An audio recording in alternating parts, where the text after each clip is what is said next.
suelen formar lo que se llama grupos funcionales, ¿verdad? Que agrupados de esa manera hacen que tengan las sustancias la reactividad que tienen y sus características físicas también, ¿no? Entonces, quedó claro más o menos, eso fue en resumen lo que vimos, ¿no? Entonces, ya tenemos elementos que unen o que constituyen a los seres vivos. Entonces, siguiente paso, ¿cuál será? Esos elementos se quedan así, uno por aquí, otro por allá. ¿A qué no? ¿Qué hacen? Se enlazan. Se van a unir. ¿Y cómo se llama cuando un elemento se une con otro? Un enlace. Enlace, exacto. Entonces ahora vamos a estudiar las características de los enlaces que forman parte de la materia viva. ¿De acuerdo? Entonces, y luego, cuando estos elementos se enlazan, forman una ¿qué? Cadena. Una molécula, exacto. Y vamos a ver cómo se enlazan, cómo forman moléculas y cómo interaccionan entre sí estas moléculas. ¿Sale? Bien, eso vamos a hacer el día de hoy. Bueno, es un tanto ambicioso, pero lo vamos a entender. Entonces, ¿qué es un enlace químico? Es esta fuerza que une a dos átomos, ¿verdad? Ajá, para que formen un estadio superior. En este caso, si los átomos se unen, formarán una molécula. Exactamente. Hay, obviamente, muy diversos tipos de enlace, pero vamos a dividirlos de momento en enlace covalente y no covalente. A ver, esto no es nuevo. Cuéntenme, ¿qué entienden ustedes por un enlace covalente? ¿Cuál es?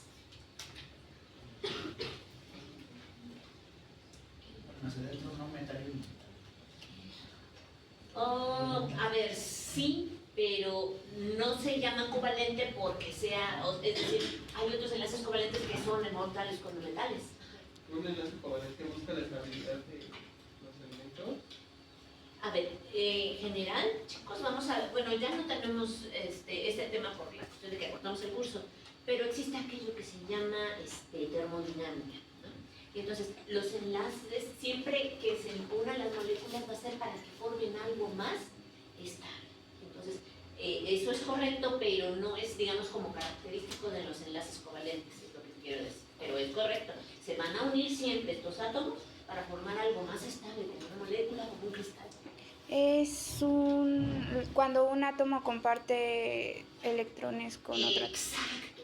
Hay muchos tipos de enlace, pero cuando el elemento comparte electrones con otro elemento en su capa orbital de electrones más externa, entonces eso se llama un enlace covalente. ¿Se acuerdan que existe aquello de la regla del octeto, ¿no? Que tienden a estabilizarse con 8 electrones? Bueno, van a compartir esos electrones para completar esas. Entonces, esto se llama enlace covalente. Y pues esto está dirigido sobre todo por una fuerza muy importante que es la electronegatividad. ¿Qué es eso de electronegatividad? Es la capacidad de atraer átomos a su núcleo. Más que electrones, átomos, electrones hacia él. Exactamente. Ajá. Entonces, sobre todo esa fuerza es la que dirige o lleva a la formación de los enlaces, ¿vale? En particular del covalente. Dentro de los covalentes tenemos dos tipos, apolar y polar. ¿Y esto qué viene significando? Bueno, cuando es apolar, ¿de qué se imaginan ustedes?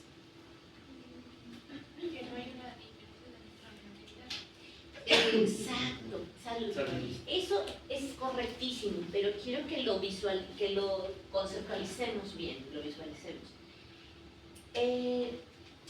Con la misma electronegatividad, lo que viene significando es que van a estar atraídos exactamente en equilibrio, de la misma manera.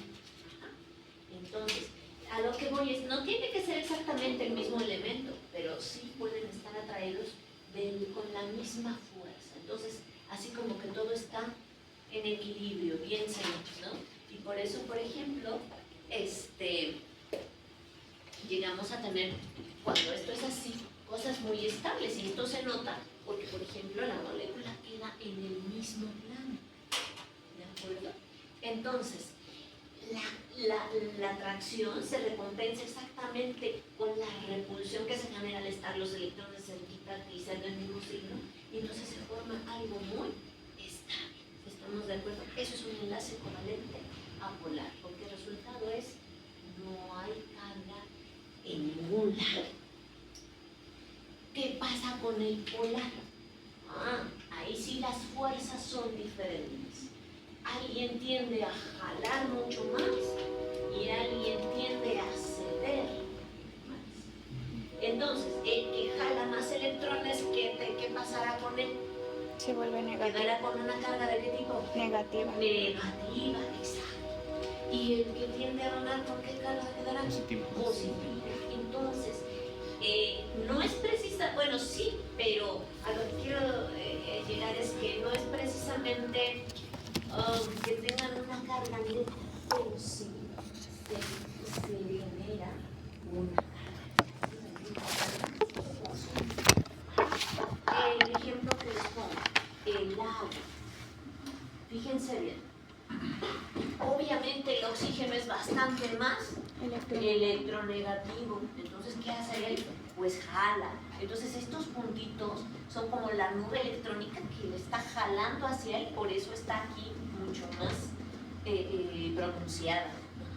¿Y qué pasa con el hidrógeno? Él le gusta dar, entonces por eso el enlace que antes era así como muy geométrico, muy derechito, ahora está deformado, porque el oxígeno jaló más para él. ¿De acuerdo? Y entonces se genera una carga. Sin embargo, ustedes lo saben, no es de que yo meta y me dé el dedo al agua y que me dé toques, no, porque en general no va a tener carga, pero sí se generan estas cargas parciales.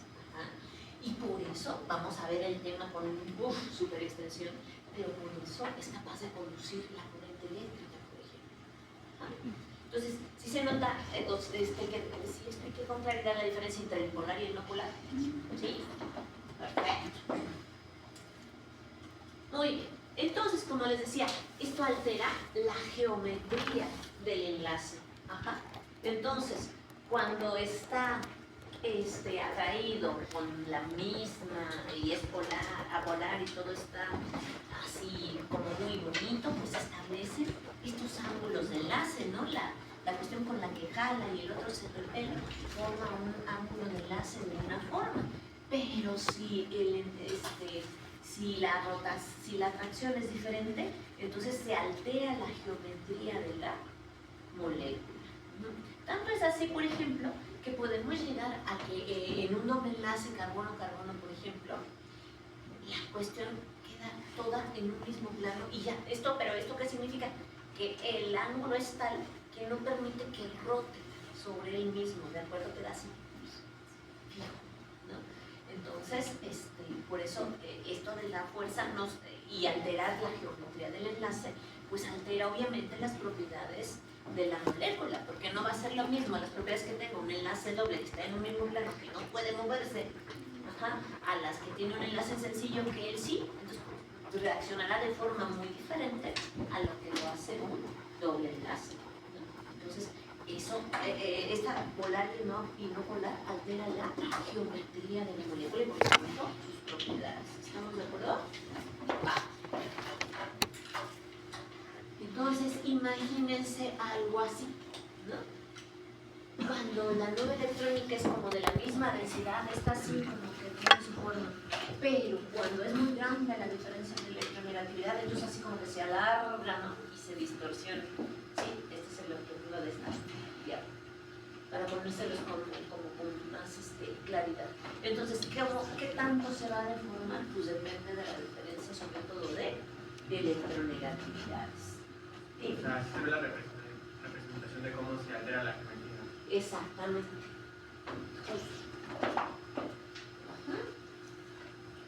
Acuérdense que la electronegatividad no es nomás yo digo, ¿no? Sino que la determino en la tabla periódica, ¿se acuerdan? ¿Y quién es el elemento más electronegativo de todos? El flúor. Exacto. ¿Sale? Genial. Muy bien. Entonces, fíjense, hay otro tipo de enlace covalente que se llama enlace iónico. ¿Y qué pasa con el enlace iónico?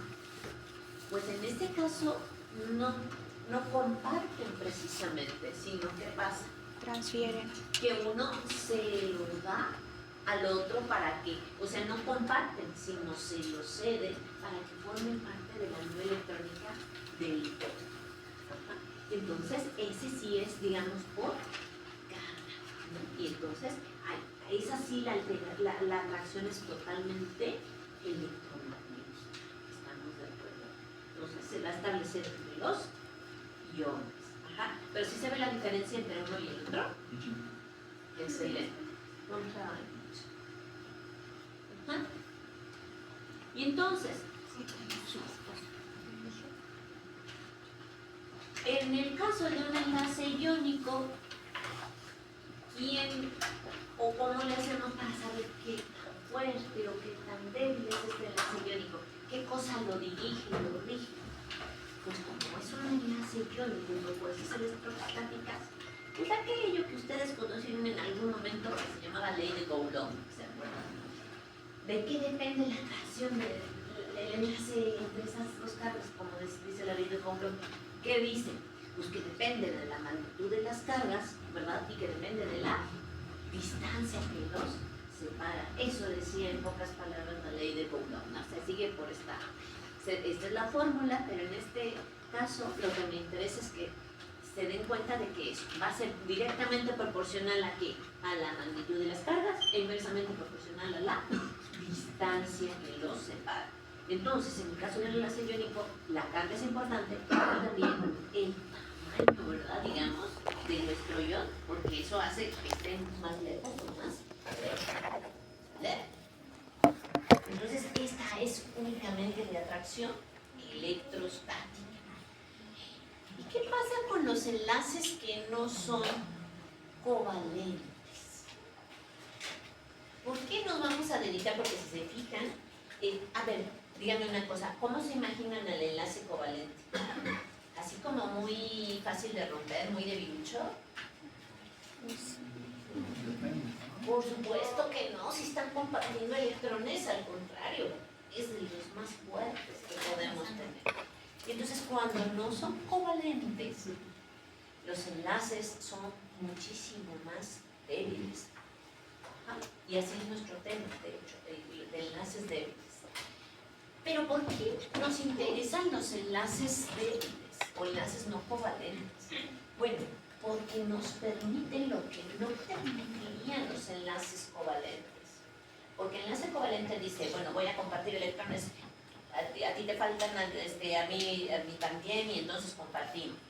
Pero este no. Dice, no importa, nosotros podemos enlazarnos. No lo vamos a hacer permanentemente como lo hace un enlace covalente, pero sí lo podemos hacer de manera transitoria. Y esto es lo que hace un enlace débil. Ajá. Y entonces, dentro de los débiles también hay más o menos débiles, es decir, pueden dar más o menos. Pero lo importante de que justamente no sean enlaces permanentes es que en el ser vivo nos van a permitir que, pues, cambio, dinámica, interaccionar. Y es lo que un ser vivo necesita para poder responder a los cambios. Ajá. Entonces, por eso, desde el punto de vista biológico, los enlaces no covalentes, enlaces débiles, son sumamente importantes porque me van a permitir interaccionar, que una cosa interaccione con otra rápidamente, aunque sea momentánea, pero me permite responder en ese momento al cambio.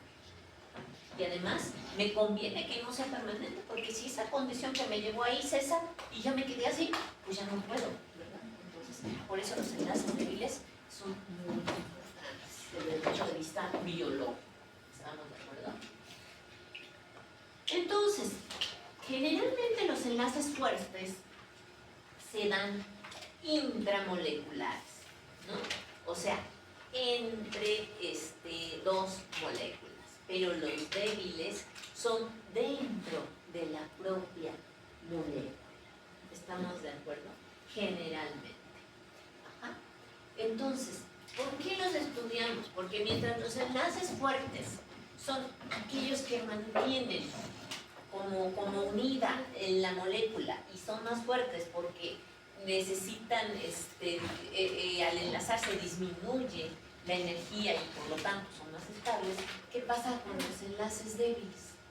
Pues son la fuerza de atracción entre las propias moléculas. Es decir, mientras uno mantiene juntos los elementos para formar las moléculas, que sería el fuerte, el enlace débil es el que me dice cómo van a reaccionar cuando yo tenga juntas a estas moléculas. ¿Estamos de acuerdo? Uno las forma y otro me dice cómo van a mantenerse juntas. ¿Estamos de acuerdo?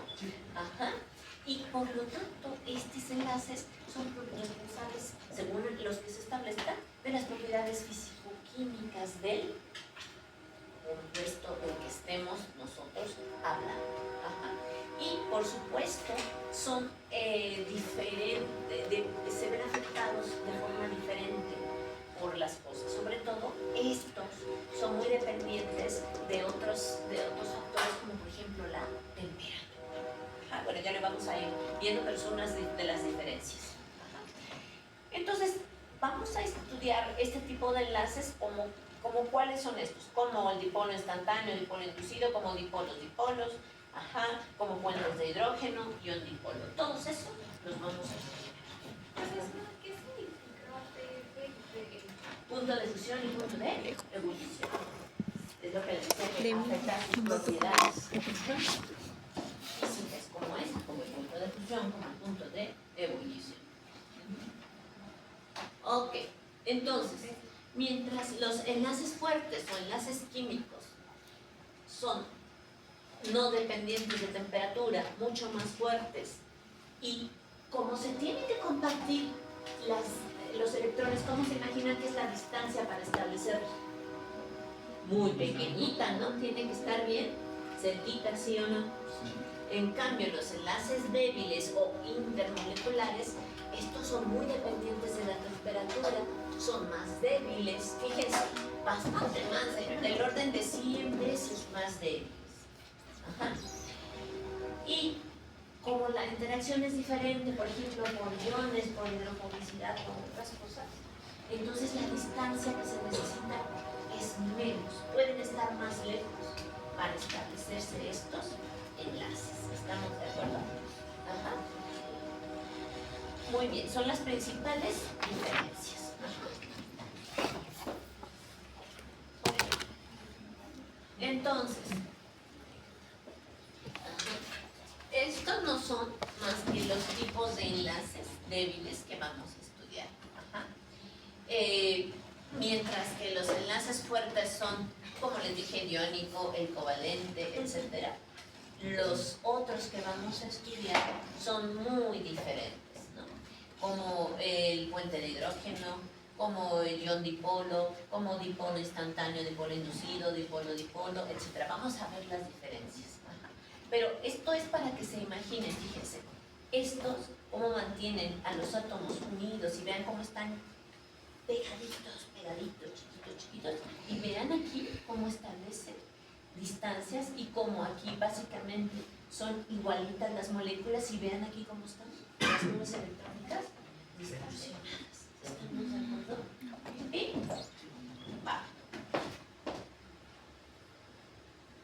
Entonces, esto es un poco reforzar lo que hemos dicho, ¿verdad? Que los enlaces débiles son las fuerzas que establecen las interacciones entre las moléculas, que como son enlaces más débiles, entonces la energía que está es mucho menor, ¿verdad? Porque es un enlace más débil. Y que, como dijimos, son muy importantes en términos de biología, los efectos biológicos que van a tener sobre las moléculas. ¿Vale? Entonces, ¿hasta aquí alguna duda? ¿No? Ya resumimos todo esta parte. Y entonces, ¿de qué estamos hablando? De que estas fuerzas intermoleculares o enlaces débiles las podemos encontrar con diversas modalidades.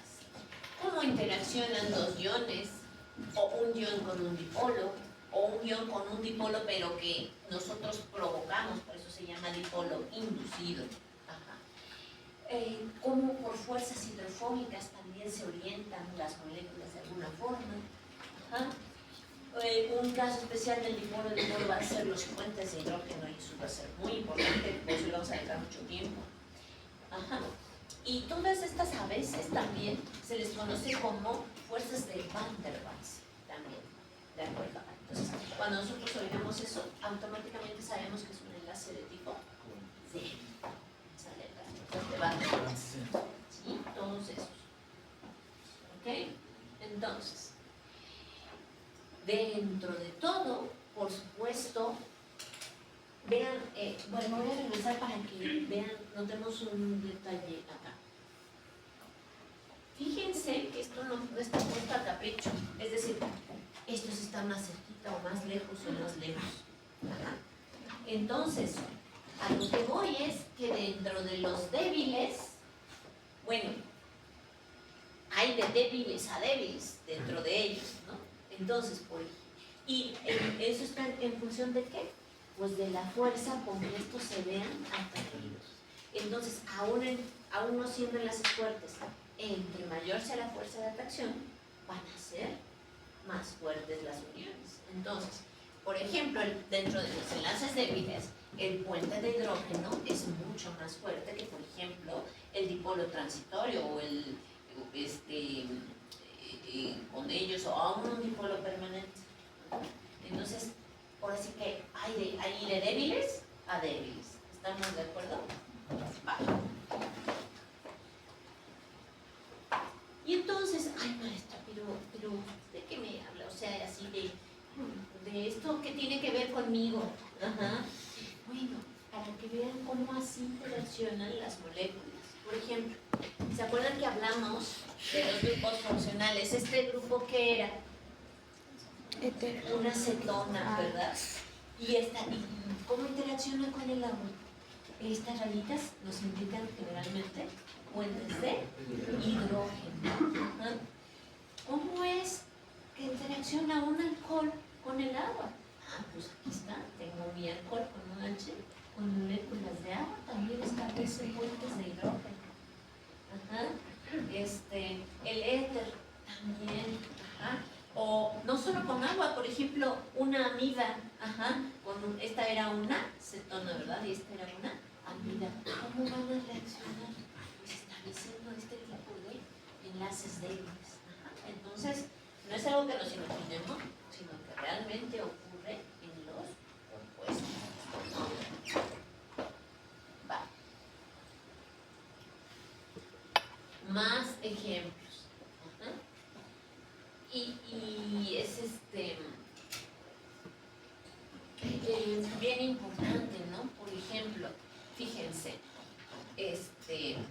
¿se acuerdan que decíamos que los ácidos carboxílicos eran de las moléculas más importantes en nuestro organismo, que dentro de los grupos funcionales, como el grupo carbonilo daba mucho de la reactividad a todos, luego los ácidos carboxílicos eran muy importantes. Entonces, fíjense cómo interaccionan entre ellos, entre las cetonas.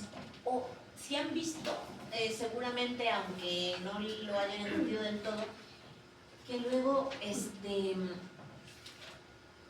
las cadenas hidrocarbonadas las ponen así como gusanitos.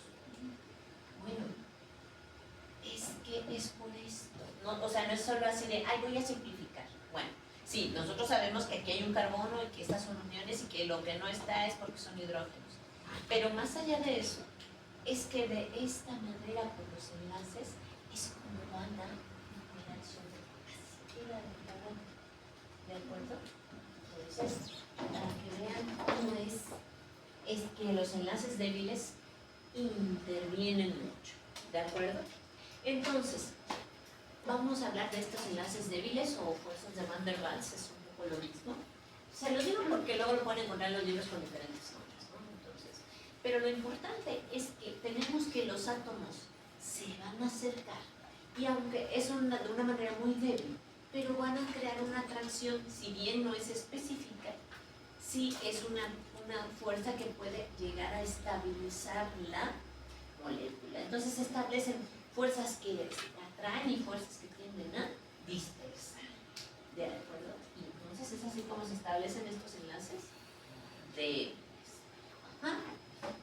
Entonces, fíjense cómo este término, como yo les decía, se refiere a cuando nosotros tenemos unas moléculas, ajá, que tienen que encontrar la distancia adecuada, suficientemente cerca para que se establezca el enlace, pero no tan cerca como para que entonces las fuerzas de repulsión las alejen, ¿no? Y entonces por eso aquí me pongo mi gráfica donde yo puedo ver cómo en función de la distancia se establece o no se establece el enlace, ¿de acuerdo? Y entonces a esa distancia donde se establece el enlace o ese fenómeno le voy a llamar fuerzas de Van der Waals. Entonces son todas las fuerzas de atracción entre las moléculas, y para que el enlace se establezca pues tienen que ser más fuertes las fuerzas de atracción que las fuerzas de dispersión. Entonces a todas esas fuerzas que hacen que se atraigan en la distancia correcta se les llama fuerzas de Van der Waals o enlaces ¿de acuerdo? Entonces es los que les decía que incluyen, por ejemplo, el dipolo-dipolo, los puentes de hidrógeno, dipolo-dipolo inducido, dipolo instantáneo con uno inducido, permanente, etc. Ya vamos a ver cada uno de esos términos. Muy bien. Entonces, esto de dipolos inducidos y demás se refiere a lo siguiente. A que, por ejemplo, en la molécula de agua pues está bien claro que el oxígeno es mucho más electronegativo y entonces realmente se establece un carbanión y un carbo cátion. Bueno, o sea, una parte negativa y una parte positiva, ¿de acuerdo? Pero fíjense, ¿qué pasa, por ejemplo, con el carbono y dos oxígenos? Ajá. Entonces aquí sí es neto el dipolo, ¿no? Porque hay uno que completamente va a jalar y el otro que va a dar, entonces la carga negativa queda de planota, por eso se llama dipolo neto. Aquí también se establece, porque también el oxígeno va a jalar mucho porque es más electronegativo que el carbono, pero luego aquí tengo otro acá. Y entonces al final no hay un dipolo neto, sí se establece, pero al final no hay una carga como en este. Por eso a este se le llama dipolo neto y a este no es neto. ¿Sí me expliqué en esto? Entonces, a esas diferencias es a lo que aluden los nombres que estábamos nosotros viendo. Ajá. Cuando no es neto, cuando sí, cuando hay que inducirlo de alguna manera. ¿Estamos de acuerdo? Acá hay otro ejemplo, ¿verdad? De la misma carga. Fíjate, tienes 3 flúors contra un nitrógeno, obviamente 3 flúoros van a jalar un buen. Y entonces aquí desde luego va a estar la carga negativa y acá la carga positiva. Por eso es un dipolo neto. ¿Estamos de acuerdo? ¿Sí? Genial. Y entonces, igual, ustedes me van a decir, bueno, ¿y eso de las cargas qué? O sea, ¿cómo qué sirve? Pues para muchas cosas. Por ejemplo, resulta que las proteínas pueden unirse de esta manera, porque hay aminoácidos que van a presentar carga negativa con otros que presentan carga positiva, por ejemplo, y así es como se van a encontrar esas proteínas, o así adquieren su forma. Por ejemplo, fíjense, o otro caso, fíjense, en el caso del DNA, las cargas van a quedar hacia afuera y lo que no tiene carga va a quedar orientado hacia adentro. Entonces, esto de las cargas hace que, por ejemplo, el DNA tenga la forma que nosotros sabemos que tiene, ¿no? Entonces, para que vean que no es así como que, sí, tiene carga, no tiene carga, no. Intervienen los puntos.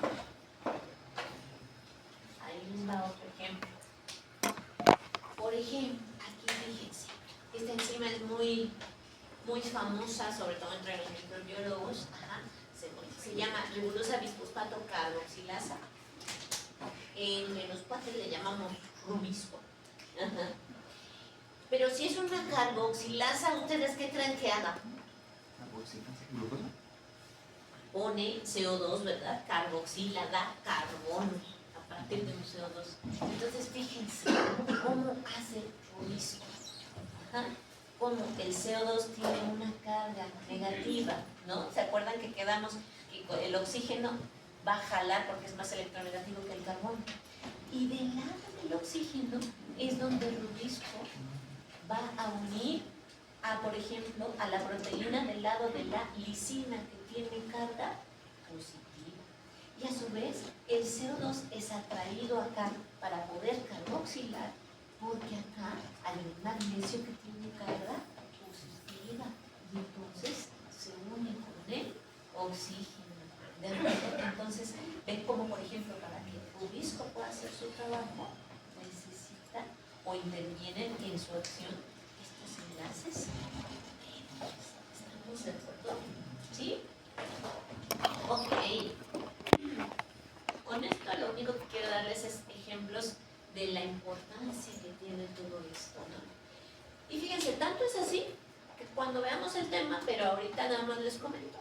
Por ejemplo, esto hace que las cadenas de proteínas puedan adquirir, por ejemplo, si tienen arginina, una carga positiva, o si tienen ácido aspartico, por ejemplo, o glutámico, carga negativa. Y por eso cuando estos se formen la cadena y estos aminoácidos empiecen a interaccionar, se van a acomodar también mucho en función de esas cargas. Y por eso la proteína tendrá la forma que tiene. Y es importante porque si la proteína no tiene la forma que debe tener, no puede ejercer la función para la cual está diseñada. ¿Sale?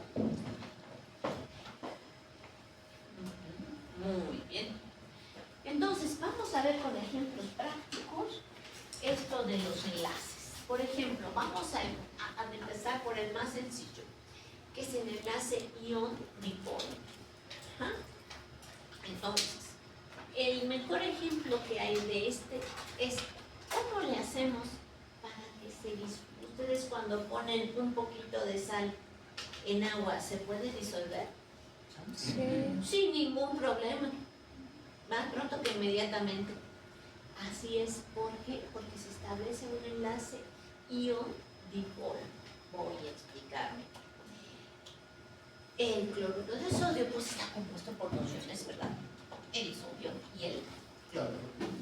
Y entonces, lo que sucede es que como sodio es positivo y cloro es negativo, entonces el enlace iónico que se establece entre ellos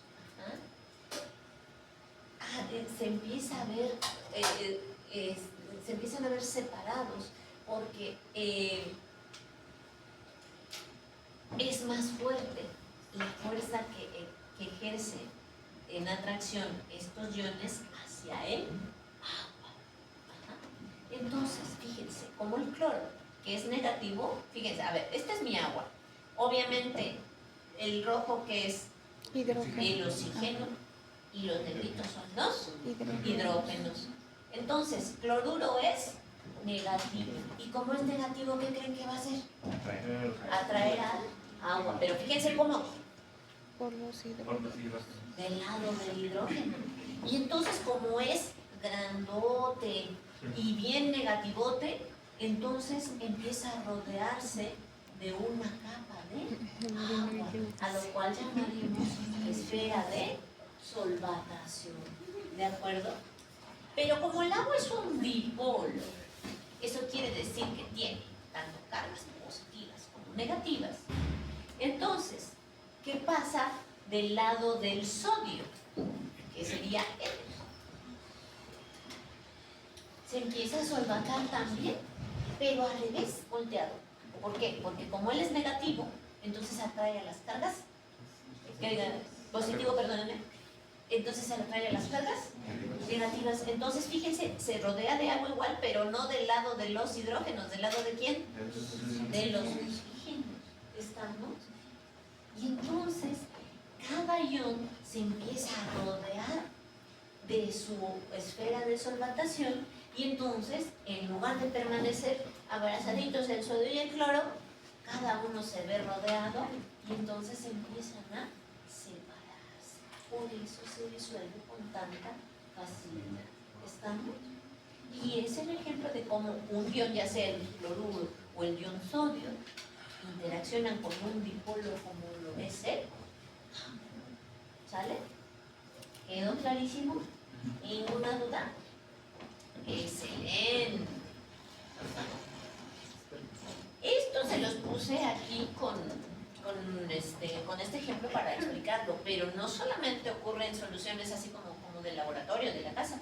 Por ejemplo, una proteína también puede verse rodeada de agua, como no tal vez tanto así como una esfera de solvatación, pero sí rodearse de agua del lado donde los aminoácidos con carga queden expuestos. ¿De acuerdo? Y puede ser negativos o positivos porque el agua es un dipolo. ¿Sale? Entonces no hay dudas aquí. Genial. Ajá. Ahora, fíjense, ion dipolo inducido. Fíjense, ya quedamos que el agua es un dipolo, digamos, natural, ¿verdad? Porque tiene su carga negativa y la carga positiva. Pero fíjense, a veces el ion interacciona con una molécula que es apolar. Ajá. Pero cuando se le acerca al ion, esta molécula apolar sufre una pequeña distorsión en su estructura, de manera que de forma transitoria adquiere carga. Y entonces por un momento pueden llegar a interaccionar con un ion, ¿de acuerdo? Y entonces solamente en ese momento de la distorsión es que se establece este enlace. Ajá. Y por eso se llama dipolo inducido, porque solamente se presenta por la influencia del ion, que hace que se distorsione de esta molécula polar por un momento la nube electrónica y hay una inducción, ajá, o propicia la aparición de ese dipolo en este momento. ¿Sí? Fíjense, un ejemplo de esta interacción, fíjense, es el hierro con la hemoglobina y la molécula de oxígeno. El oxígeno es apolar, ¿de acuerdo? Pero, fíjense, ¿qué pasa con la molécula? Ajá. Cuando el oxígeno se aproxima, ajá, con el hierro empiezan a perderlo y entonces es así como cambia, ajá, la composición de la proteína. Y así, fíjense qué padre, como es transitorio, entonces es como la hemoglobina puede unir o soltar el oxígeno. Imagínense que hemoglobina se quedara para que dijera, no, el oxígeno es mío, mío, mío, no te lo doy. No lo podría entregar a los tejidos, ¿están de acuerdo? Ajá. Pero entonces por eso es hemoglobina o desoxihemoglobina. Cuando está así es con oxígeno y aquí sin oxígeno, ¿de acuerdo? Entonces, ese es un ejemplo de este tipo de enlace. Bien, lo importante es con ese ejemplo de hemoglobina, quiero que lo recuerden, ¿sale? Vale. Ajá. Entonces, otro tipo de enlace es el dipolo inducido. Ajá. Entonces, tiene una molécula polar y una molécula apolar. Fíjense. Ajá. Esta molécula cuando está acá arriba, esta no tiene carga y esta sí. Pero cuando se aproximan, ajá, entonces por un momento se induce carga en esta otra. ¿De acuerdo? Entonces a eso se le llama que un dipolo interaccione con un dipolo inducido. ¿De acuerdo? La carga de esta molécula induce, pero fíjense que es solamente permanente. Ajá, fíjense, es cuando están cerquita y luego dura solo un momento. Luego se vuelven a separar. ¿Estamos de acuerdo? ¿Sí? Genial. Ajá. Ok.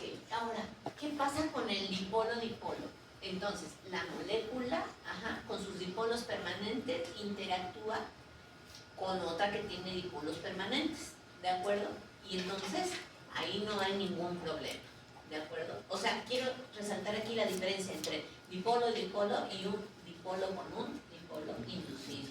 Ajá, aquí ambas son un dipolo y entonces con la distancia adecuada van a interaccionar. Pero aquí necesitan estar más cerca porque esta no tiene carga y este sí es un dipolo y entonces solamente se tienen que aproximar. Aquí no, aquí sí está y aquí la carga va a aparecer en respuesta a la aproximación de esta. ¿Estamos de acuerdo?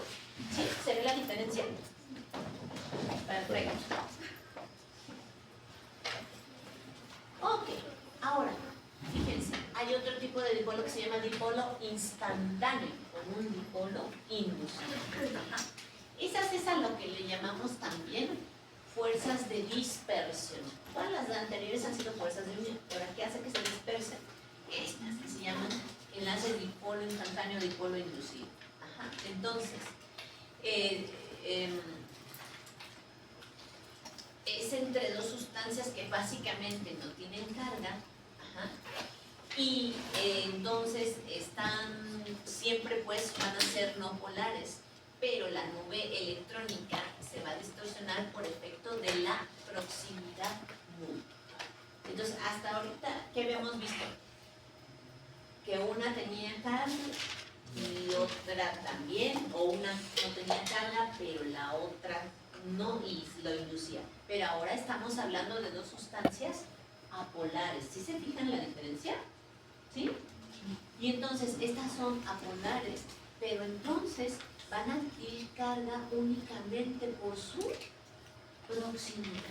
¿Estamos de acuerdo?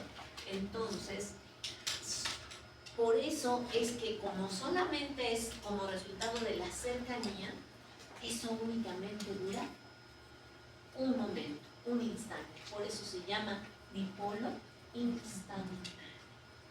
¿De acuerdo? Ajá. Y por lo tanto, y como la otra no tenía carga, pues también le llaman dipolo inducido, pero es mucho más breve. Entonces, ¿cómo es esto? Fíjense. Lo que tenemos, una molécula apolar, con otra apolar, cuando se empiezan a aproximar, empiezan poco a poco a generar carga y en un momento, cuando están sumamente próximas, se presenta esta atracción, este enlace dipolo-dipolo, pero es así, muy, muy breve por lo mismo, porque ambas moléculas son apolares. ¿Estamos? Va. Otro que es muy importante, bueno, antes de que comencemos con porque ya no se refiere tanto a cargas, ¿hay alguna duda hasta aquí? ¿No? ¿Vamos bien? Perfecto. Ok, entonces ahora vamos a hablar de interacciones hidrofóbicas. Fíjense, esto es una cosa muy importante porque se presenta, como les decía, en el DNA o en otras cosas que vamos a ver. Y la razón por la que sucede es bastante simple. Dicen, ching, yo tengo algo que no le gusta interaccionar con el agua. Híjole, pero a ti sí te gusta y el agua está afuera. Entonces, ¿qué hacemos nosotros para que no me guste el agua? Pues me quito de ahí, ¿no? Me alejo, me escondo de esa parte. Y entonces, eso hace que las cosas que no son solubles en agua se alejen del medio externo, ¿no? Pero luego hacen otra cosa. A ver, imaginémonos. No hay en general como absolutos aquí. Entonces, generalmente, sí, predomina, por ejemplo, lo no soluble, pero generalmente hay una región que es dentro de esa molécula que es polar y no polar, ¿no? Entonces, ¿qué hacen? Pues la región que le gusta un poquito, pues quedará expuesta, y la que no le gusta nadita tratará de esconderse. Imagínense eso, ¿no? Que por ejemplo, a ver, como dice el libro de León, que es de mi Mariana, ¿por qué limpia el jabón?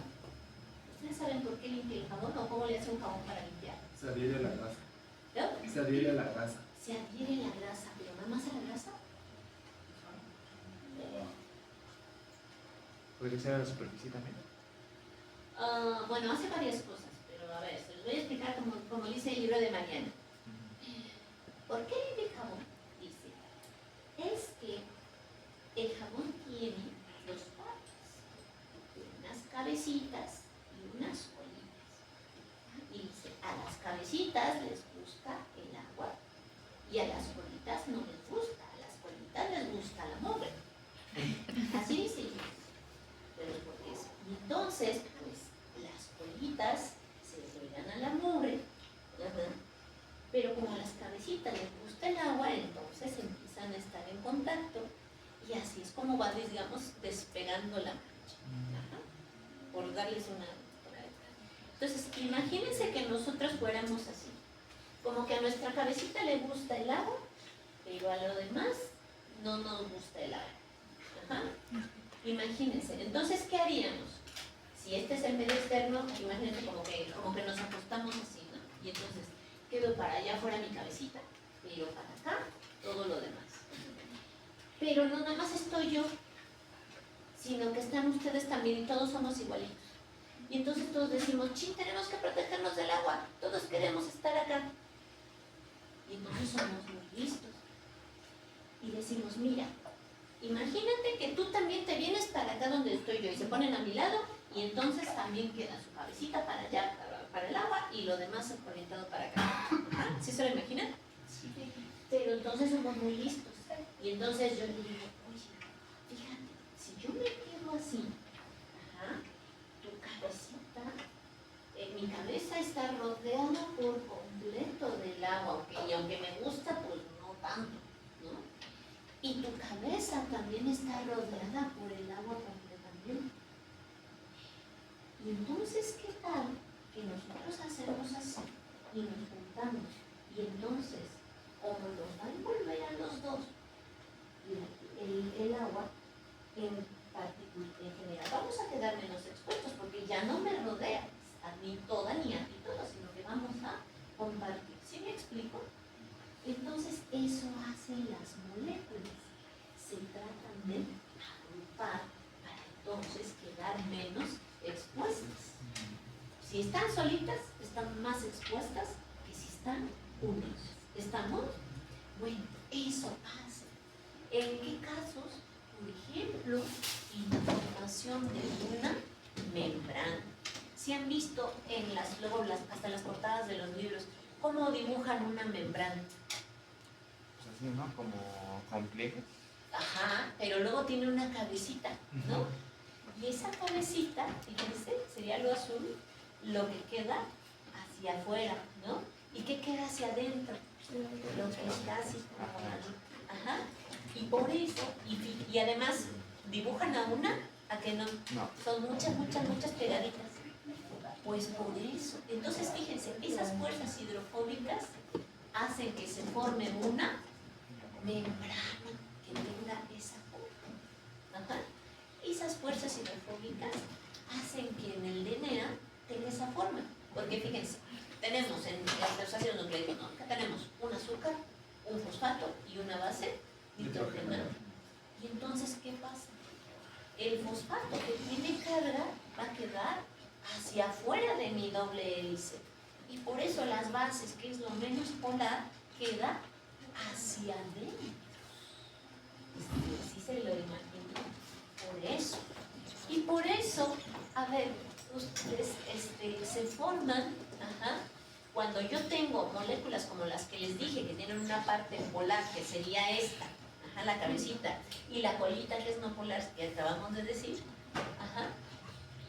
estas se agrupan, y para quedar todavía menos, no solo se pegan, sino que forman esferitas. Y eso es a lo que se les llama micelas. ¿De acuerdo? Así que todo eso es por las fuerzas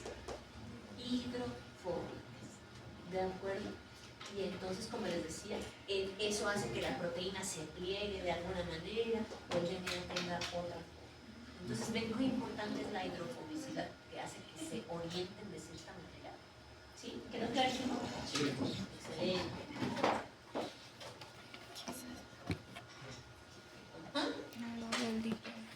Entonces, fíjense, esto es lo que yo trataba de explicarles, que espero que ahorita quede todavía más claro. Fíjense, cómo si está solita, está rodeada del agua, cada una de ellas, pero si se agrupan en conjunto, quedan mucho menos expuestas. ¿Sí?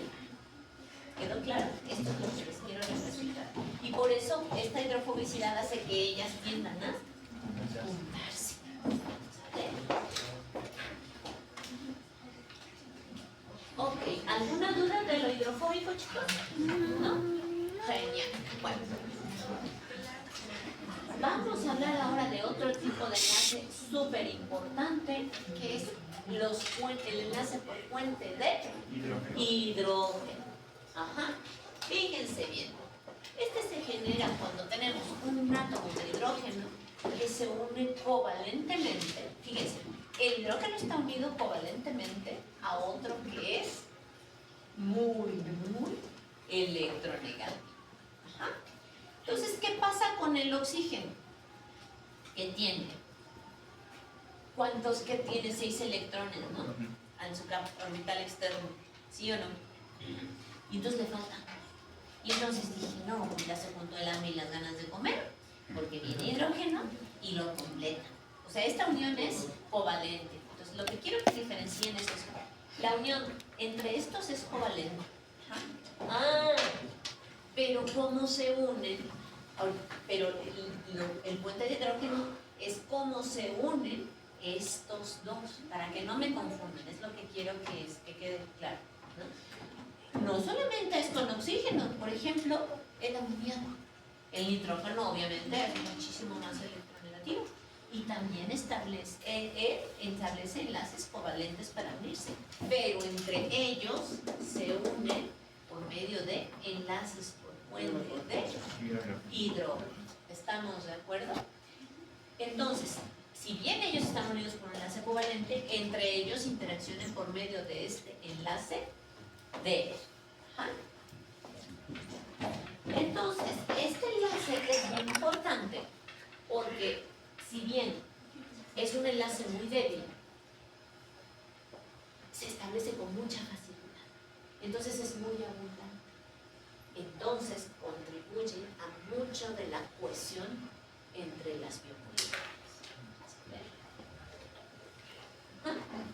Entonces, fíjense que de este enlace se conoce todo, es decir, las distancias que se establecen, entre quién y quién, o fíjense.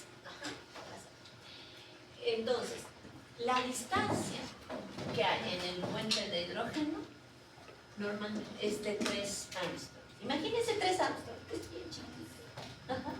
3 Armstrong. Entonces, normalmente está compuesto de ¿qué? Un Armstrong, del átomo que tiene covalentemente unido, y luego a 2 Armstrongs del que, del otro de la siguiente molécula. ¿Estamos? ¿Sí? Esas son las distancias, para que tengan una idea del orden de magnitud de cómo se establece este enlace. Entonces, fíjense bien, ¿qué es lo que ocurre?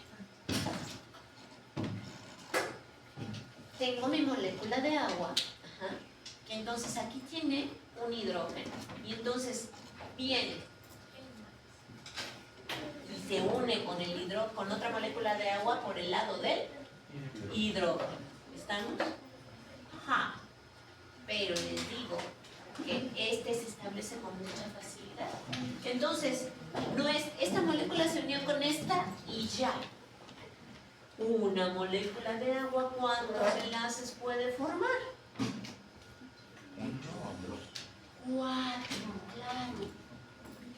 Del lado del hidrógeno se une a otra por medio del oxígeno. Del lado del oxígeno también. Y como tenemos 2 electrones y comparten del oxígeno, ¿con cuántas se puede unir? Con otras 2. Entonces, fíjense cómo una molécula de agua se puede llegar a unir hasta con 4. Entonces, fíjense cuántos enlaces por puente de hidrógeno se establecen. ¿Estamos de acuerdo? Ajá.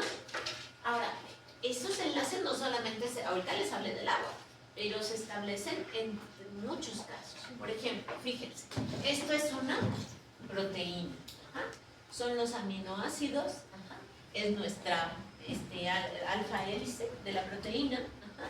Y fíjense, estos aminoácidos se unen por medio de 2 puentes de hidrógeno. Puentes de hidrógeno está estabilizando esta doble hélice. Ajá. Fíjense. De otra manera, estos son mis aminoácidos, ¿no? Y cómo entre ellos, entre este carboxilo, por ejemplo, y el OH de la serina, porque se acuerdan que la serina tiene un alcohol, o sea, un grupo OH, fíjense, se establece el puente de hidrógeno.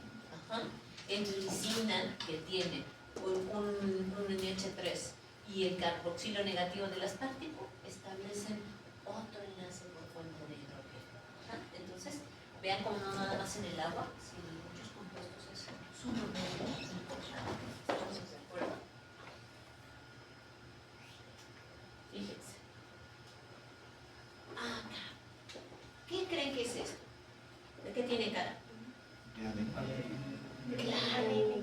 de ADN, exacto. Entonces, fíjense, es una cadena antiparalela, ¿están de acuerdo? O sea, esta está para acá y esta está para acá, ¿sí? Estas son las bases nitrogenadas. Vamos a enlazarlo con lo demás, que por hidrofobicidad quedan hacia adentro, ¿se acuerdan? Ajá. Fíjate, timina y adenina se unen por medio de puentes de hidrógeno. Y citosina y guanina también. Imagínense, eso es lo que hace que las tiras antiparalelas de los ácidos nucleicos del DNA queden unidas. Imagínense. Ahora, ¿han visto ustedes que luego le ponen así como muy curioso, entre timina y adenina le dibujan 2 rayitas, y entre guanina y citosina 3 rayitas? Pues en esa carpetita es porque timina y adenina forman 2 puentes de hidrógeno y guanina y citosina forman 3. Qué cosa tan más curiosa. Entonces, se ve lo importante. Entonces ya, fíjense, ya en forma de tira, fíjense cómo esto mantiene las hebras, vamos a llamarle así ahora, del DNA, unidas por estos puentes de hidrógeno. Así que será importante este enlace.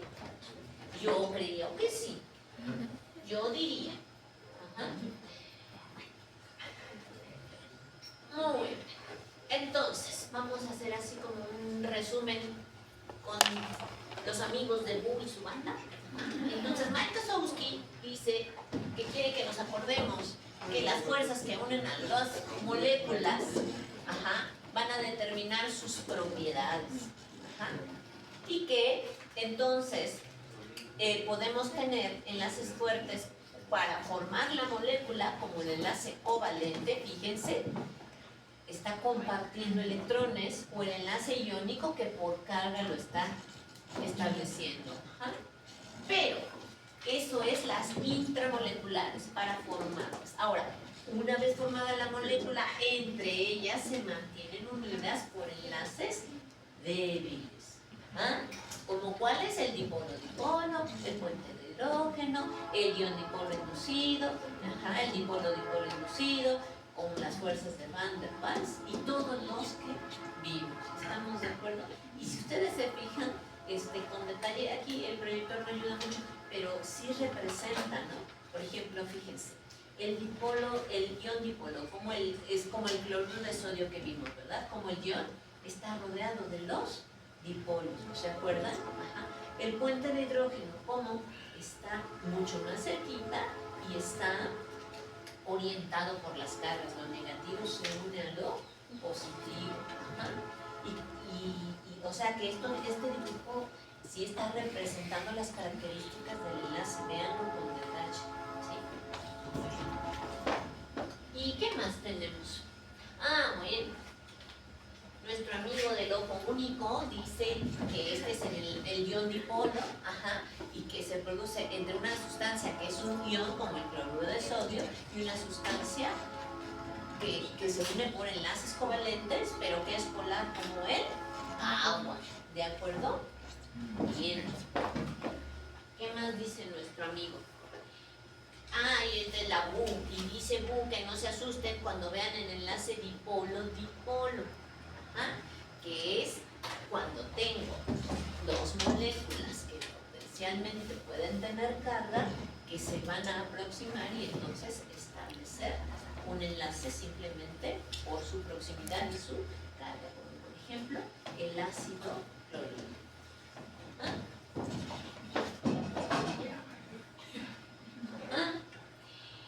Y bueno, todas las otras variedades, ¿verdad? Del dipolo-dipolo inducido, que dijimos que en una se presenta y en otro, en la otra parte de la molécula se induce por la presencia de la primera y que necesitan mucha proximidad.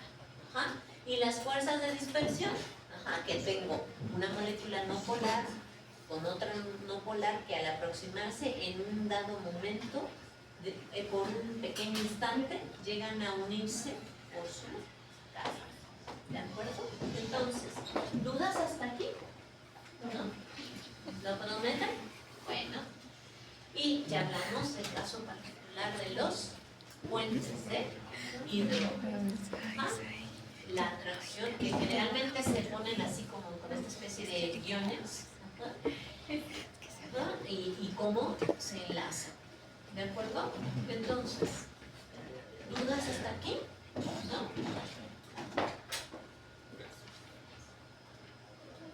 Ok. Y hasta aquí, y una parte que les quiero hacer ver es lo siguiente. Los enlaces débiles son eso, débiles. Pero la unión hace la fuerza. Entonces, ellos pueden ser débiles. Pero cuando son muchos, entonces ya representan una fuerza muy importante. A mí me gusta decirles que la verdad es que son muy montoneros. Solitos no, pero van en bola y entonces sí, muchachos, entonces sí demuestran su fuerza. Entonces, si bien son débiles, sus fuerzas son adictivas. ¿Estamos? Entonces, ya no hay dudas de esta parte de los enlaces porque ya vamos a cambiar a otro tema que es la evolución y la teoría periódica. Entonces, dudas de la parte de los enlaces, ¿no?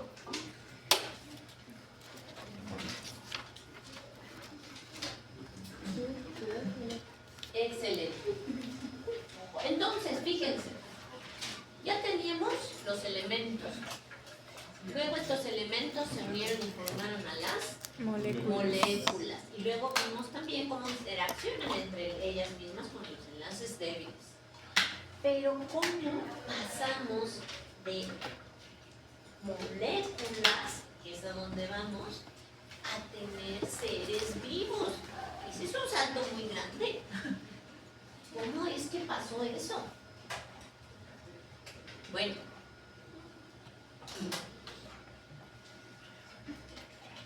desde luego, una de las teorías más aceptadas es esta, el Big Bang. ¿Qué sabes de la teoría del Big Bang? Que hubo una mega explosión y se expandió el universo. Y actualmente, si es cierta esta teoría, el universo sigue expandiéndose y va a haber un punto donde va a regresar todo. Va a tener que... Entonces, exactamente. En un principio hubo una gran explosión o dispersión de la materia.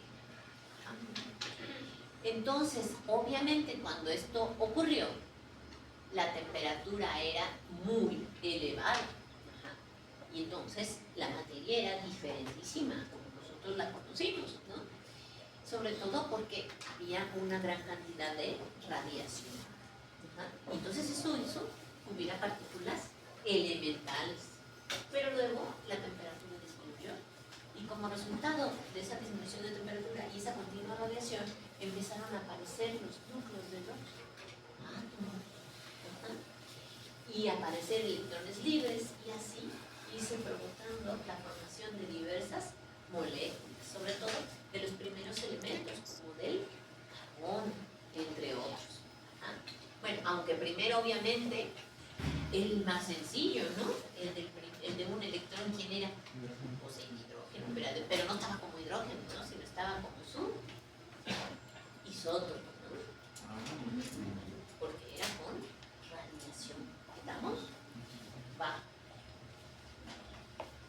Entonces, se propone que así es como surgió la Tierra, ¿no? Nosotros éramos una de esas primeras estrellas que como resultado de esta gran explosión, pues fue dispersada en el espacio.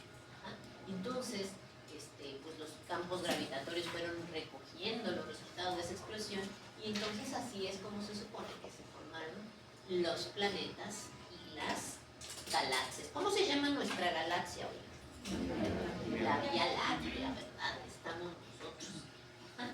Y entonces es por eso que como las estrellas fueron recogidas sobre todo por los campos gravitatorios, entonces por eso como que se establecieron las galaxias, y como que por eso los planetas empezaron a orbitar alrededor de esa atracción magnética, ¿no? En este caso, pues nosotros alrededor de el Sol, ¿de acuerdo? Entonces,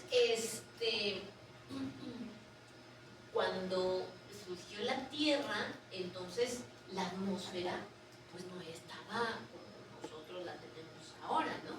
Entonces, como les decía, primero el hidrógeno, el helio, ajá, y luego empezaron a aparecer otros elementos, sobre todo de tipo gaseoso, que venían del centro de la Tierra, ajá, se desprendían bajo la acción del calor de las rocas, del magma, todo eso. Ajá. Y entonces, así fueron surgiendo los siguientes elementos, como sobre todo el carbono, el nitrógeno y el oxígeno. Fíjense qué cosa tan más curiosa, ¿no? Los bioelementos son los que comenzaron a aparecer primero, ¿no? Y además, a enlazarse, así como vimos con estos enlaces débiles, a enlazarse y formar compuestos como ¿qué? Pues como gases como el metano, ¿ah? Pero el más importante, el agua. ¿Sí? ¿Por qué creen que los astronautas y todo donde van y puede haber vida o no puede haber vida? Pues lo primero que tenemos que averiguar es si hay o no hay agua. ¿Ah? ¿De acuerdo? Entonces, así los primeros elementos se comenzaron a formar a partir de pues, precipitaciones de esas primeras atmósferas, ajá, y cayendo en los primeros océanos, ajá, hasta formar esos elementos. Por eso se dice que la vida surgió en realidad en él. ¿De acuerdo? Vale. Ahora, el origen de la vida, pues obviamente es algo que nos ha llamado la atención a los humanitos por bastante tiempo, y ha habido teorías de todo tipo, ¿ah? De todo tipo, y la verdad es que ninguna nos realmente satisface, porque así como que nadie estaba ahí para contar, ¿ah? Pero sí se han propuesto por eso varias teorías, y son muy, muy diversas, ¿ah?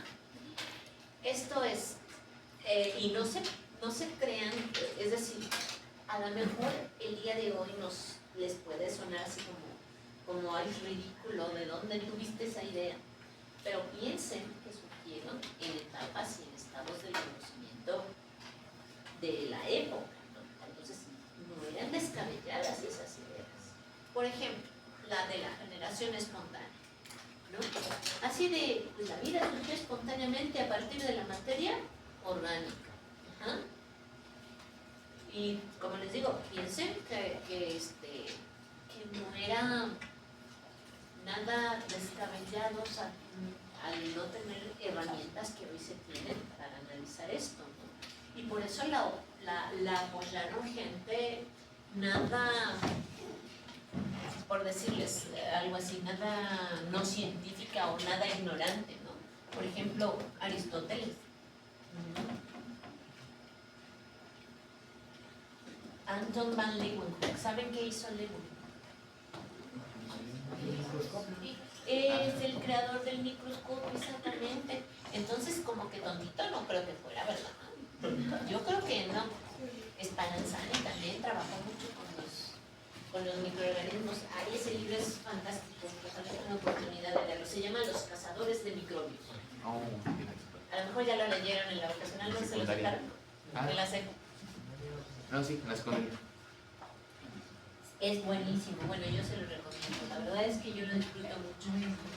Ajá. Entonces, fíjense,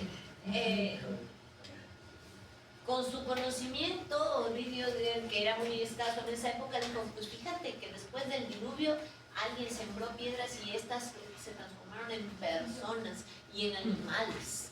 Ajá. Y Lucrecio dijo, pues se manifiesta, la vida se engendró al azar, o sea, a veces la naturaleza engendró animales, a veces monstruos, a veces...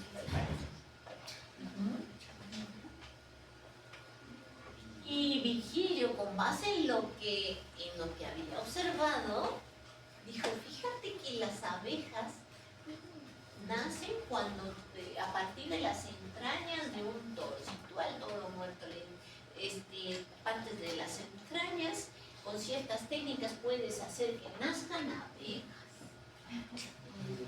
Y eso ocurre, lo que no sea por generación espontánea, no lo sabemos, pero o sea, no es, no es una observación desatinada, simplemente es el ambiente adecuado para que ellas empiecen a proliferar. Ajá. Aristóteles, fíjense que les digo que no era tampoco nada tontito, ¿no? Dice, él era capaz de reconocer que, bueno, sí, estaba la materia, pero había otra cosa que la animaba y que le daba forma, ¿no? Entonces, por eso decía que los organismos partían de la materia inerte. Él hablaba en ese sentido, ¿no? Que como que un espíritu tenía que animar a esa materia inerte. Bueno. Y luego, fíjense, esto, lo que les quiero decir es cómo se va avanzando. Luego ya se trata, ya no de dichos, sino de experimentalmente demostrar estas teorías, ¿no? Y entonces, o sea, experimentos que hoy nos pueden parecer sin bases, pero que en ese momento fue proponerlos. Entonces fue muy importante. Ajá. Dice, mira, dijo Van Helmont, si tú pones un vaso lleno de trigo y lo cubres con una camisa, dice, además de preferentemente de una mujer, ajá, y por X días, ajá, y entonces ese fermento que tú colocaste en la camisa, por él decía que por el olor de esa camisa se va a transformar en granos, esos granos de trigo, y van a nacer ratones. Y pues evidentemente no era que partieran del trigo, pero sucedía, o sea, si tú hacías eso, realmente sucedía, ¿no? Entonces, a lo que voy es, no era sin bases que él lo proponía, porque ya sabemos que no es que el trigo se transforme, ¿no? Sino que con el trigo y el olor pues vienen los animales y ponen todo lo demás, ¿no? Pero lo que voy es que el ser humano empezó a tratar de experimentar para demostrar. Obviamente también hubo quienes no estaban de acuerdo con la generación espontánea. ¿Ah? Uno de los primeros fue Francisco Rey. Y entonces dice, mira, si tú tomas un frasco y pones trozos de carne, y lo tapas, van a aparecer moscas. Entonces, ese era el experimento de Francisco Rey. Pero luego, ¿qué creen? Y luego dice Leeuwenhoek, no, fíjate que no es que la carne se transforme en mosca, porque yo inventé el microscopio y entonces yo he observado que en esa carne muchos seres empezaban a ver las bacterias. Entonces dicen, no vinieron de generación espontánea. Ajá. Dice, la única explicación fue es eso, esos seres que yo observé con mi microscopio. Ajá. Y luego también hubo otros, ¿no? Experimentos, ¿no? Dice, ponle cal los nutritivos, los sellas, ajá, y los dejas en reposo y vas a ver cómo aparecen organismos. Ajá. Y bueno, hasta que luego vino el papá de todos los microbiólogos, Luis Pasteur, y entonces él dijo, nana, si tú esterilizas tu cara y esterilizas el medio, no va a generarse nada. Lo que sucede es que hay esos seres que viste tú, Leo, de tu microscopio, y que si vamos a llamar microorganismos, que son los que empiezan a provocar descomposición o aparición de otras cosas. Bueno. Y esas son teorías, digamos, que se tratan. Por eso les hablaba yo primero de la cuestión experimental que se trataba de hacer. Pero no siempre se ha tratado así el tema, ¿no? ¿A quién se ha conformado, digamos, o tiene tendencia por apoyar lo que es el creacionismo, ¿no? Donde dice que simplemente el ser humano es una creación divina y bueno, es muy respetable, ¿no? No lo vamos a ver nosotros así, ¿por qué? Porque nosotros estamos tratando de ver desde el punto de vista científico, ¿no? Pero yo se las menciono porque tampoco es nada despreciable, ni mucho menos, si alguien tiene ese tipo de tendencias. Y es que al final, como que es demasiado orden y demasiado todo como para que haya surgido un poco de azar, ¿no? Entonces, esto también es muy respetable y ha subsistido tanto como las demás teorías, ¿no? Así que, así es. Entonces, habla pues obviamente de la intervención divina, pero claro, los que pretenden explicar la vida por el lado de la evolución pues no están de acuerdo con el creacionismo. Entonces nosotros las vamos a mencionar, pero no a tratar porque no tiene que ver desde el punto de vista científico, ¿no? Otra teoría también que duró mucho tiempo fue la de la panspermia. ¿Qué es eso? Bueno, pues dice que venimos de las estrellas, ¿no? Entonces, pero en el sentido de que somos como colonización de otros planetas, ¿no? Y entonces, pero dices, o sea que la semilla de la vida vino pues del espacio exterior, de los extraterrestres, como quien dice, ¿no? Y entonces, pero bueno, ahora no se sabe que esto es muy poco probable porque no podría sobrevivir a las condiciones que hubo en el planeta. Y bueno, la más aceptada es la teoría evolucionista, ¿no? Y que dice, y que nos habla como de esta materia inerte, pues fue surgiendo o fueron surgiendo los seres vivos. Entonces ahí hay más trabajo bioquímico, como por ejemplo el de Oparin, el de Haldane, que mucha gente no crean que lo hizo por acuerdo, sino simplemente era el tema, lo trabajaron por separado y luego llegaron a coincidir en varias cosas. Entonces vamos a hablar, sobre todo porque la de Oparin es mucho más amplio el trabajo, en cuanto a lo que se llama la evolución prebiótica, que es nuestro tema, ¿no? Entonces Oparin dice que en realidad la vida tiene un origen mayor, básicamente bioquímico, ¿no? Lo trabajó Oparin sobre todo junto con John Hayden, esto más o menos en 1924, o sea que no crean que tiene tanto. Bueno, para ustedes sí, ¿verdad? En términos del tiempo del mundo no es mucho. Entonces, ¿qué nos dicen ellos? Bueno, la Tierra primitiva no se parece a la que tenemos ahora, ¿no? Entonces, para poder nosotros entender cómo surgió la vida, hay que entender cómo era la Tierra antes de la vida. ¿Les parece? Entonces, más o menos hace 1.000 millones de años se formó la Tierra. Ajá. Y 4.500 millones de años tardó para que apareciera la vida. O sea que no fue un proceso así de... No, primero se formó la Tierra y tardó mucho más en aparecer la vida. ¿Y esto por qué? Porque fueron necesarios varios cambios en el planeta. Sobre todo que hubiera la consolidación de varias cosas, como sobre todo la litosfera. La litosfera, que es la capa, ¿cuál? La capa ígnea, o sea, la capa de rocas, por eso es litosfera, ¿no? De la Tierra. Ajá.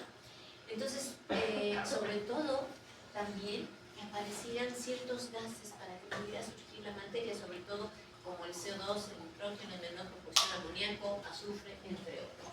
Ajá. Entonces, según Opari, fíjense bien, importantísimo, nuestra atmósfera era totalmente reductora. Y esto tiene sentido, porque no había que... Vida en la Tierra, por la superficie. Sí, pero ¿por qué creen que no había? ¿Qué nos faltaba? No, para que- oxígeno. Oxígeno, no había oxígeno. Por lo tanto, era una atmósfera totalmente reductora. Es que no había de dónde sacar el oxígeno, ¿de acuerdo? Y estaba apenas descendiendo la temperatura. Había zonas muy calientes cerca de los volcanes y otras que ya poco a poco iban enfriando. Ajá. Por todos los gases y la lluvia de justamente estas erupciones volcánicas, entonces el pH en los océanos era básico. Ajá. Y entonces, por esta acumulación, fueron apareciendo bastantes compuestos de carbono. ¿De acuerdo? Entonces, así pues, en esta atmósfera primitiva, poco a poco se fueron generando más compuestos cada vez más complejos, hasta que se formaron biomoléculas y al final los seres vivos. ¿Estamos? Muy bien. Entonces, algo que no había también en la atmósfera primitiva era el agua.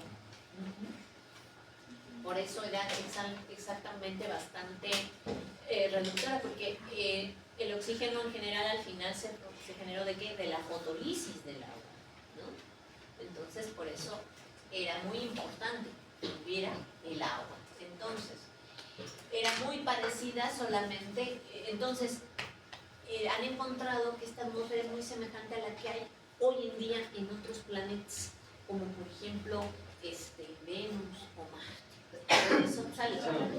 Por eso se estudia también eso, porque es posible que en un futuro ahí aparezca la vida, así como después de mucho tiempo apareció en la Tierra. Pero bueno, eso está difícil que lo veamos. Entonces, pero sí, finalmente había esas condiciones, ¿de acuerdo? Entonces, eran muy importantes por la temperatura, por las lluvias que se generaban, ¿ah? y por los gases que estaban generándose como resultado de las emisiones de los volcanes, de las erupciones. Ajá. Entonces, todo esto hace que el depósito de estos compuestos en los océanos sea la fuente de donde surge la vida. Por eso se dice que la vida se originó en el agua. Ajá. Entonces, había una radiación solar muy fuerte, o sea, la luz UV era muy intensa, y entonces es como si llegaron a formar sobre los elementos las primeras moléculas orgánicas. Ajá. Y se fueron acumulando en el mar hasta que se fueron combinando gracias a esa constante energía que recibían. Ajá. Y entonces así iban surgiendo estas biomoléculas. Por eso a esto le llaman sopa primitiva, porque ahí es como que se estaba generando todo para que surgiera la vida, en esta sopa primitiva. Pero uno de los experimentos más importantes lo llevó a cabo este señor, Stanley Miller. ¿qué dijo?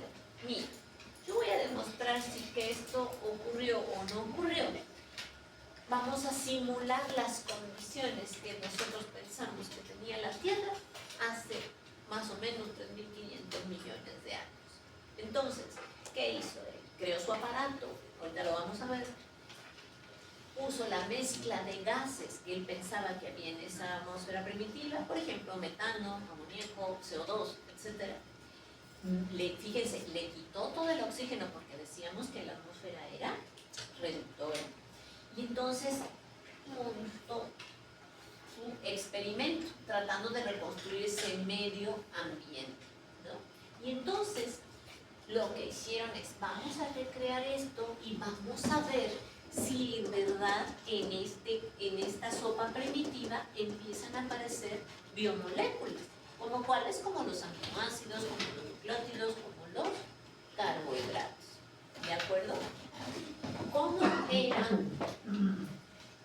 el experimento de Stanley Miller?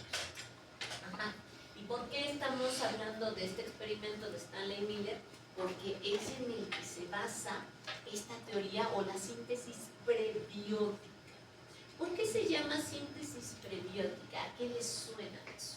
Antes de la vida, ¿podría ser? Claro, a que antes de la vida de esa manera se sintetizaron las biomoléculas. ¿Sí? ¿Queda clarísimo? Así era su aparatero.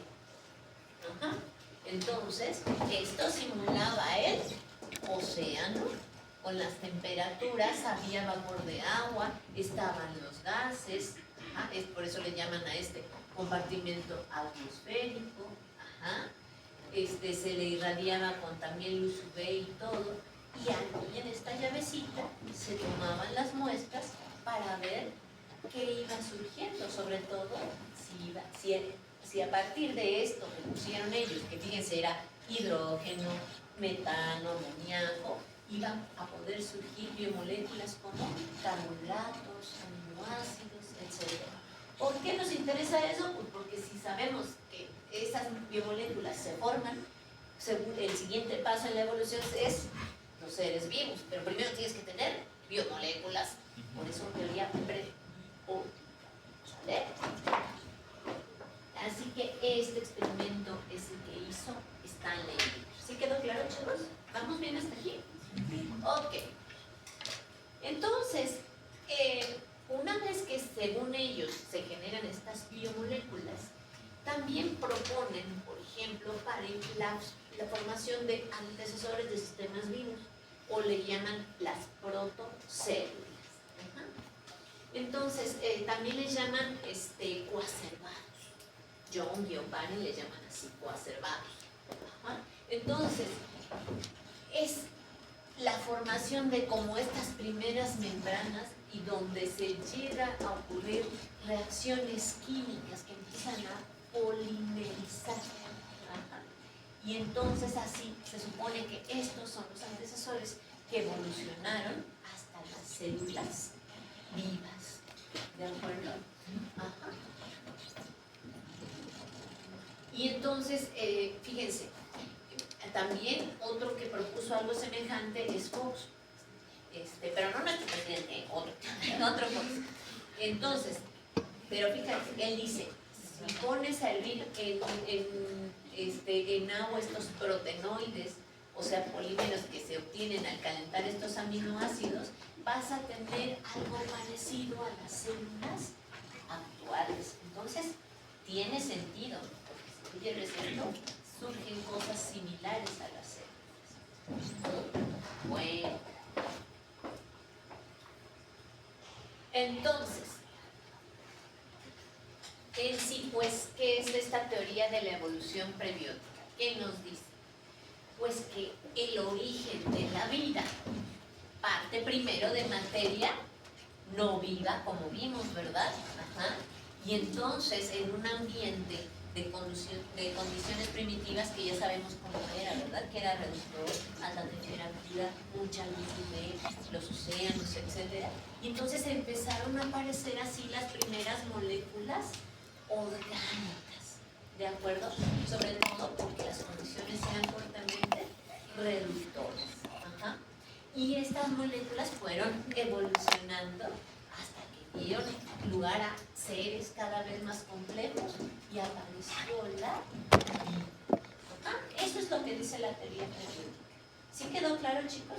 Sí. ¿No los perdí con las cosas? Bueno, entonces, es que no, este tema es apasionante, podrías hablar un montón de lo que es el origen de la vida y muchas cosas, pero bueno, entonces acuérdense, fuertemente reductoras y de moléculas orgánicas aparecieron las biomoléculas como los aminoácidos y péptidos, que son los bloques estructurales de proteínas, aparecieron los bloques estructurales para los ácidos nucleicos y esto posibilita la...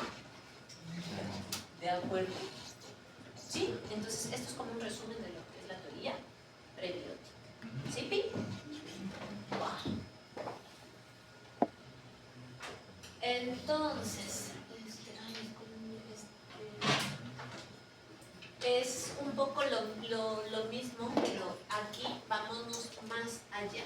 Fíjense, la teoría prebiótica nos dice que partimos de moléculas no vivas, para producir moléculas orgánicas que luego me dan la vida. Pero fíjense, en esta y así aparecen los coacervados. Pero de aquí tenemos que aparecer los primeros seres vivos. Ahora, ¿cómo eran los primeros seres vivos, las primeras células? Eran los Bacterias, organelos. cianobacterias. Antes de eso. Sí, eran los organelos y luego se comían entre ellos. Sí. Para Lo de la formar. mitocondria y... Es que antes exactamente no era una célula así como tal, ¿no? Para empezar, fíjense, los primeros seres vivos tendrían que ser heterótrofos. ¿Están de acuerdo? Sí, sí, sí. Entonces, por eso surgió la vida. Teníamos nuestra materia orgánica y de ahí los primeros seres vivos se fueron alimentando. ¿Están de acuerdo? Por eso forzosamente tenían que ser heterótrofos. Pero luego, ¿qué pasó? Pues la materia orgánica no era eterna. Y entonces tuvieron que evolucionar y entonces ya no se podían nutrir del exterior, sino ellos empezaron a fabricar su propio alimento y entonces ya aparecieron los autótrofos. ¿Estamos de acuerdo? ¿Sí, Pi? No.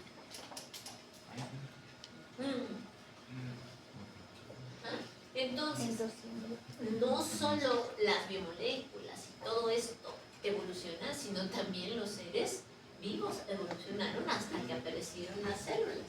¿Cómo fue más o menos esto? Bueno, primero tuvo que aparecer una membranita, ¿verdad? Para delimitar. Y entonces sí, aparecieron las primeras bacterias, pero eran heterótrofos. Y básicamente se dedicaban a fermentar. ¿Están de acuerdo?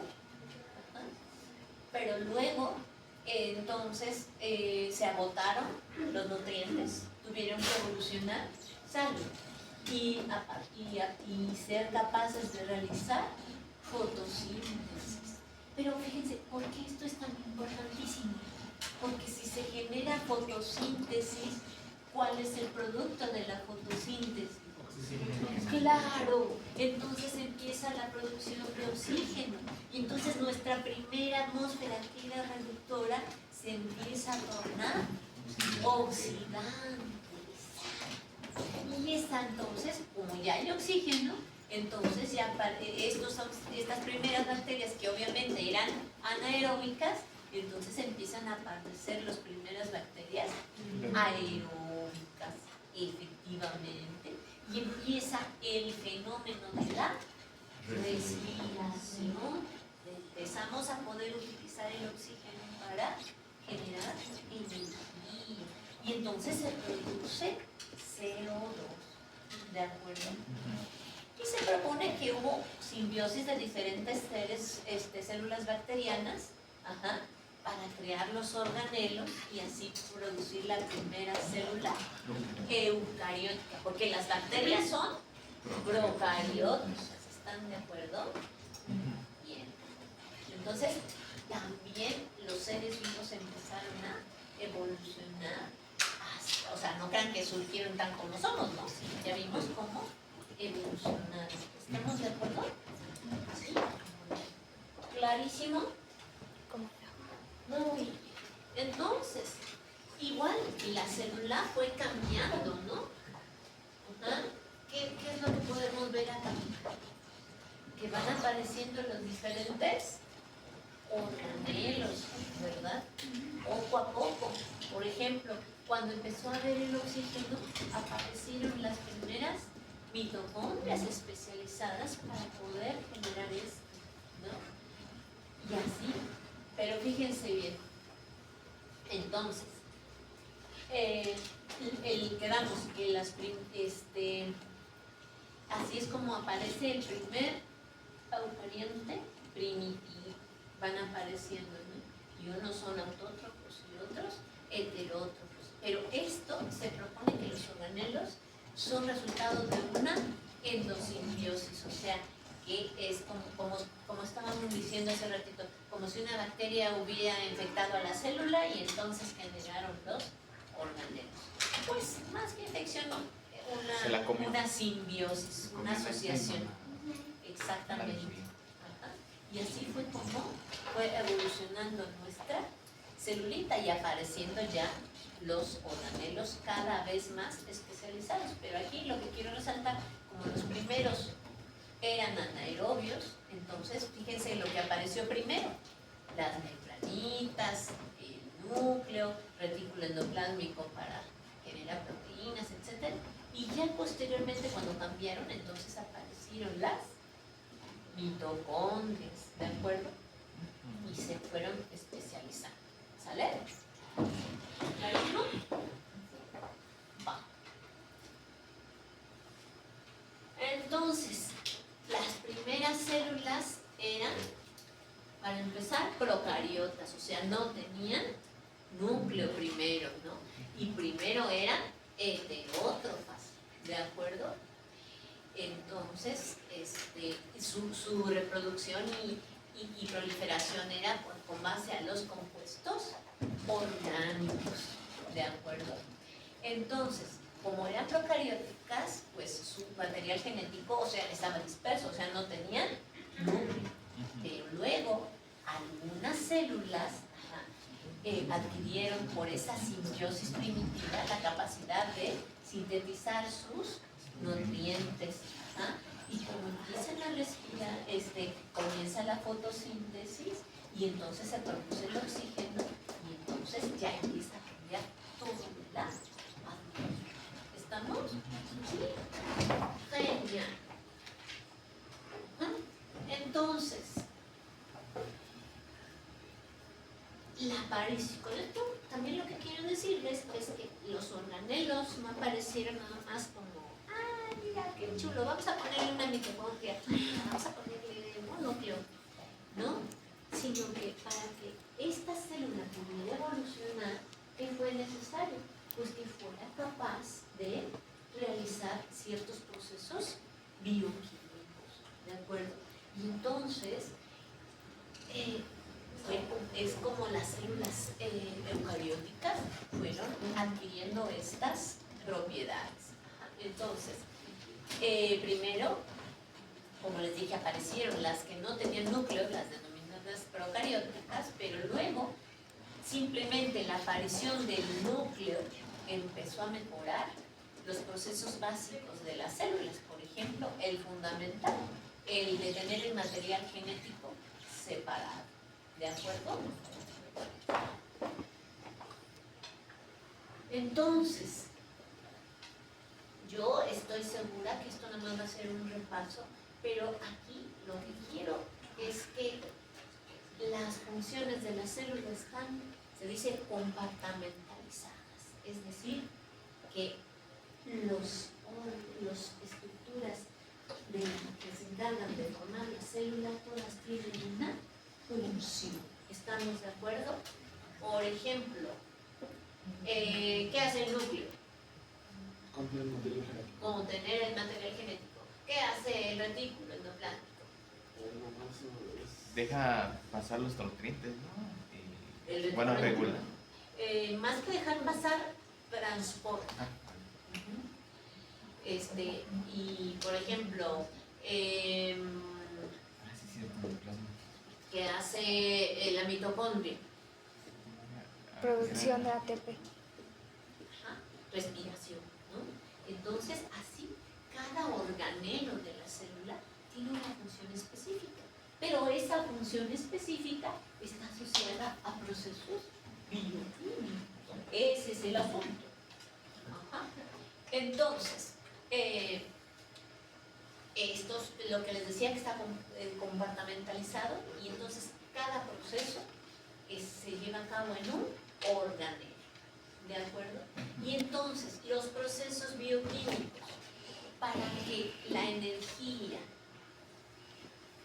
que se da durante la respiración celular se emplee en la síntesis y degradación de ciertas cosas, depende de los procesos bioquímicos que se den en estos organelos.